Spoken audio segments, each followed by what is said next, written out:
গত শনিবার কক্সবাজার সরকারি কলেজ মাঠে বাংলাদেশ জামাত ইসলামীর জেলা কর্মী সম্মেলন অনুষ্ঠিত হয়।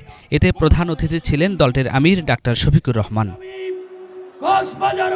ওই সমাবেশে বক্তব্য দেন হিন্দু ধর্মীয় কল্যাণ ট্রাস্টের ট্রাস্টি ডাক্তার পরিমল কান্তি শীল। তার এই বক্তব্য ভাইরাল হয়। এরপরে সোশ্যাল মিডিয়ায় বড় মহেশখালী ইউনিয়ন আওয়ামী লীগের কার্যনির্বাহী কমিটির স্বাস্থ্য ও জনসংখ্যা বিষয়ক সম্পাদক ডাক্তার পরিমল কান্তি দের নামের সাথে মিল থাকায় বিভ্রান্তি ছড়ায়।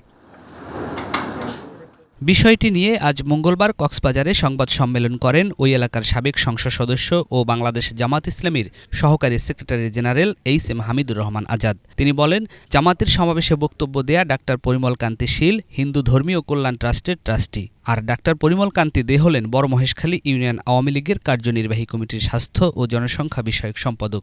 দুজনের নাম এক হলেও বংশপদবী এবং বাবা মায়ের নাম ভিন্ন। দীর্ঘদিন ধরে আমি তার এবং তার পরিবারের সাথে পরিচিত। তাকে কোনোদিন আওয়ামী রাজনীতির সাথে সম্পৃক্ত দেখি নাই।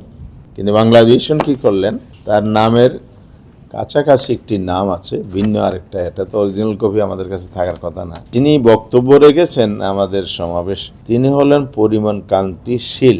আগেরটা হলো দে, এটা হলো শীল। পিতার নাম বিনোদ বিহারী শীল। আগেরটার পিতার নাম হচ্ছে মৃত অশ্বিনী কুমার দে। মাতার নাম পূর্বের জন হচ্ছে তরুণবালা দে।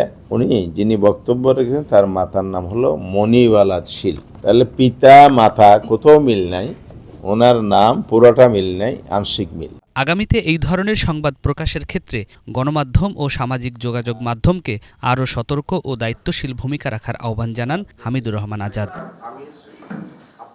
নিয়াজ মখদুম, বাংলা ভিশন, ঢাকা।